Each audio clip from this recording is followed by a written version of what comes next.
is the estimable talent of Ilia Popov. 25 years of age now. As a teenager, this man was absolutely sensational. Got his tournament underway here in the round of 64.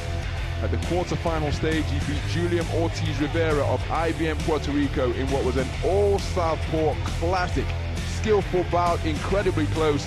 This man's quick twitch movement against the flat-footed heavy-handedness of the 20-year-old from Puerto Rico, Julian Ortiz Rivera. And he got it on a 5-2 split to book his place in the final four.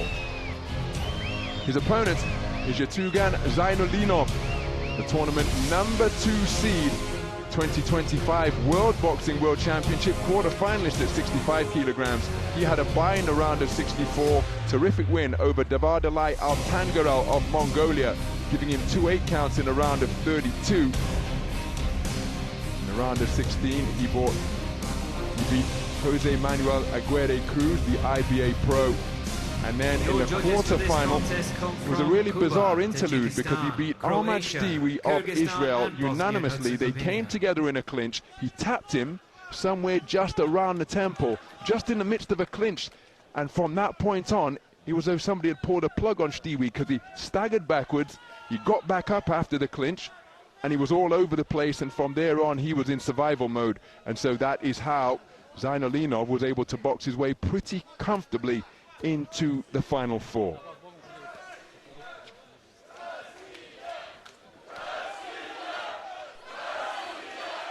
Well, plenty of support for the man in red in the house as we begin this second semi-final in the men's 63.5 kilogram welterweight division. The southpaw wearing red was something of a teen sensation in IBA style boxing,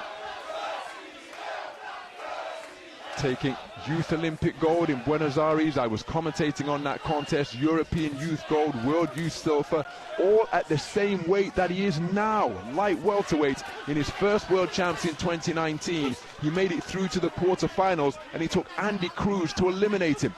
So that's the type of talent that this man possesses, and he's just been inconvenienced by a rabbit punch to the rear of his head, has Popov, by Yertugan ZEINULINOV, the #2 seed from Kazakhstan. Both men going for backhands simultaneously, and it's a brisk start by ZEINULINOV. But what Popov brings to the ring, in addition to his sharpshooting offensive southpaw skills, is he scores effectively by dipping down and driving in straight shots to the body, is what he just demonstrated there. He's very difficult to hit cleanly.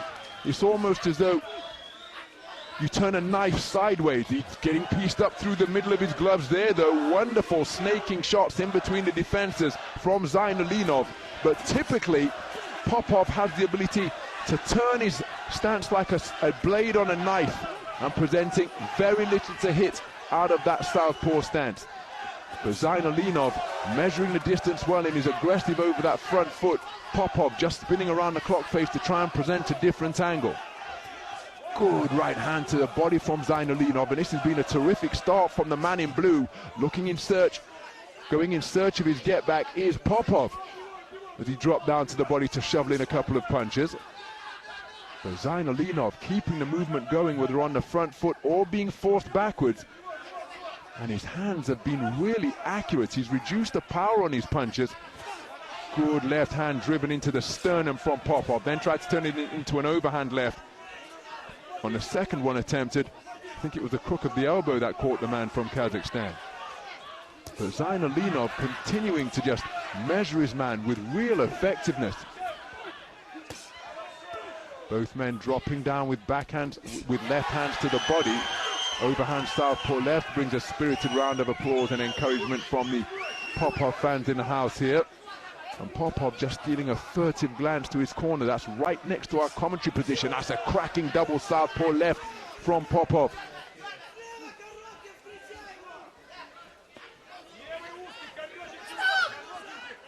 So Popov just grazing his man's back across the ropes, holding him there and walking him sideways. Both men going in search of backhands. First round in the book, and I think that was a very good opening round for ZEINULINOV. It was a really entertaining round, that's for absolutely certain. I would agree with you. I think he just locked on really quickly, didn't he? He seemed to find his range early on and just got good rhythm with that 1-2, just popped it off, popped it off, popped it off, and he just kept finding it and finding it. Popov maybe caught a little bit cold, although that's taking a bit away from ZEINULINOV, and he kind of ground himself into it a bit. I thought in that final minute towards the end there, he landed some good left hands himself, and that's important, I think, to have that finish to the round for him, just to feel like as he sits on his stool that he was getting himself into it. You look at the scores there, and that's I would say was probably worthy of a 5-0, but let's not split too many hairs. 4-1 in favour of ZEINULINOV is a good result for him. But I think Popov has got to try and take the end of that round into the start of this next one, because now this next round is critical for him. So we move into the second round. Ilya Popov conceding the first on a 4-1 split. The manner in which he can present angles and find room for his punches in a blink from mid and long range is a real feature of his work. But in ZEINULINOV is finding a boxer who is moving fluidly. That's a cracking southpaw left, just as we described it from Popov, twice in quick succession, snaking out that left hand and getting it back to the on-guard position with terrific velocity, going out and back at the same pace. Same shot attempted once again, this time hip to it is ZEINULINOV, and he got his right hand up to defend it. Now he knows he's been touched up, and he goes in search of the backhand against the southpaw, but Popov really producing profitable punches from that backhand. And the cries of Russia, Russia being responded to with a rallying call of Kazakhstan, Kazakhstan. It's a classic IBA boxing rivalry, and two of the best in the business. As a roundhouse left gets through from Popov, partially blocked by the glove. The second one was more potent and precise, and now Popov is really sitting down on his punches and letting his hands go with bad intentions. Approaching the halfway stage of the second round, and it's been a very good response from Popov. And again, what a southpaw left hook. A right hand came over from ZEINULINOV, and as quick as a flash, a counter punch was there, landing almost at the same time as ZEINULINOV's shot, which he released first. There's an example of the blistering speed possessed by Popov, and he's had a much better second round, and he seems to be investing in explosive singles here now, and it's proven to be an effective tactic for him. So the float that ZEINULINOV established in the first 2 minutes of the opening round just being negated by the blistering speed of counters such as that. That threatened to stray into rabbit punch territory from Popov. Left hand not too far away once again.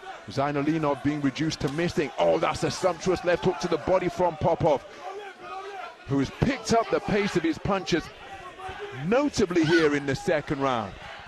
It's almost as though it took a rocket from his corner to liven the man up. And as Andy Clark was suggesting in between rounds, was he caught cold in that opening round, as he wasn't too far away with a left hand? And look at the manner in which he's growing in confidence, operating with his hands down by his belt line now, trying to present a different launch pad for the punches. ZEINULINOV not too far away with a right hand. Sneaky left hook grazed the nose of Popov. Right hand to the body on the bell, and I think that's a magnificent response from the man in red. It really was, and this should now be teed up perfectly for the final round, because it was 4-1 in favour of ZEINULINOV in that opening round. Popov should get the majority. It should be 5-0 across the board for him, really, I would think, but you can never be absolutely sure. We'll find out in a second, but he did respond so well, because he started to land a few towards the end of the first round, and it just felt like that might give him something just to hold on to going out for the second round. And I don't think they'd have spared him in the corner, as you mentioned. I think they would have said to him, listen, you're 1 round into a 3-round fight. What is this? Do you want this or do you not want it? And in the second round, he was just a lot sharper, particularly with that left hand. So let's have a look at the scores, and he's got it, but he's got it 3-2. Which means that he is down by 2 points on 2 cards, up by 2 points on 1 card, and the other 2 are level. So So as we move into the third and final round, this contest is in the balance, and what a right hand to swivel the head of ZEINULINOV from Popov, who edged the who edged the second round on a 3-2 split. But it's complete night and day from what he produced in the opening round, where it was ZEINULINOV who found his flow and scored consistently, principally behind a 1-2 against the southpaw. Popov was a different man in the second round, building on the strong conclusion to the opening round that he produced. And it was pot shot singles and changing of angles that served him well. So who will be able to seize the initiative here in the third and final round of a contest that is in the balance? Two scorecards tied at 19 points apiece, one of them favoring Popov 2018, the other two favoring the man in blue 2018. Popov had success when he changed his position. So just some repairs required to the bootstraps of Ilya Popov. I think he's receiving a bit of, well, I was going to say secret clandestine coaching, but it wasn't that secret or clandestine. His coach was just yelling instructions in his direction. And on the resumption, both men having successes with their backhands. We're approaching the halfway stage of a third and final round that will be decisive in determining the outcome of this one. There's an effective cluster of punches from ZEINULINOV. Nice left jab from ZEINULINOV. Popov, is he guilty of waiting? He's on the edge of range, looking to close the distance, looking for that right hook out of the southpaw stance, but couldn't quite find a home for it. ZEINULINOV with a flow takes a burst of body shots down to his body, and one of them just brought about a bit of a response. Overhand left is a scoring shot from Popov. Responding with counters of his own is ZEINULINOV, and it's a cracking atmosphere here at the Dubai Duty-Free Tennis Centre, and here is a wonderful southpaw right hook on the inside. Seemingly no room with which to uncoil the punch, but that is the dexterity. That's a big backhand on the resumption from ZEINULINOV. So both men enjoying right-hand successes of the single shot variety in the previous 20 seconds. A right hook from Seep with seemingly no room to uncoil it from Popov, followed by an overhand right from ZEINULINOV, and then it was Popov who had success down to the body. 37 seconds remaining, and a final burst of quality here to impress the judges could well prove to be decisive, as Popov looks to his corner for further instruction once again. Neither man wants to clinch on the inside. Both men going in search of the body, but they're rather crowding one another out. So who can free their hands and make room for their punches on the inside? Popov trying to sneak in a left hand. Referee has issued the command of break. There's the 10-second clapper, and the boxers are going to have to work right up until the final bell. There's a left hand to the body. Popov creeping across the canvas. Both men scoring backhands. What a round of boxing in a bid to determine the victor of this one. Incredibly hard fought, incredibly competitive. Both men continuing to demonstrate the ability to think and function in the face of an opponent who was really live and really dangerous. My goodness, that was a chess match played at high speed. Now we're going to bout review, which suggests after the scorecards, Andy, that we're going to have a 3-2 score either way. I happen to think that Popov edged the third, but with the distribution of the scores, who knows which way this is going to go. I mean, it's hard to know, isn't it? It's hard to know. You'd imagine there may well have been split scoring in that third and final round. What we know is that nobody's won that round 10-8, so the two cards that ZEINULINOV was ahead in, he'll have kept them. The card that Popov was ahead in, he'll have kept them.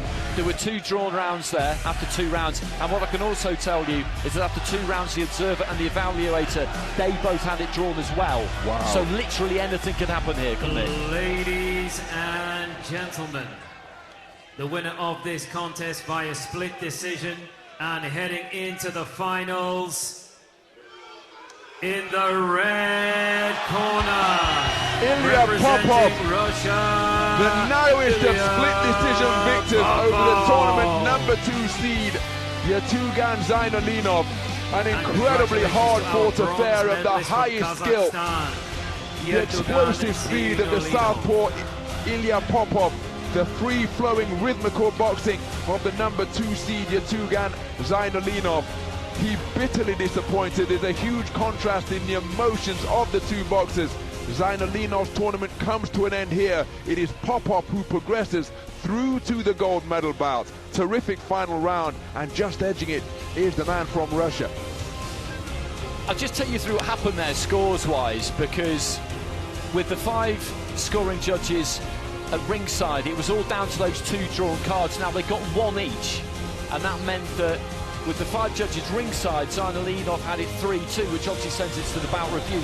Both of the scores that were added, the observer and the evaluator, they both had it for Popov. So that 3-2 flips to 4-3. You don't see, I mean, it happens. You don't see it that often, though, do you? No, we don't see it often, and that's how close it was. Yeah, that's the point I was about to make. Incredibly close between the two. Had it gone the other way, I don't think there could have been too many complaints. I happen to think that Popov edged the final round, but as you say, with the distribution of the scores, that could have been not immaterial, but it might not have been decisive.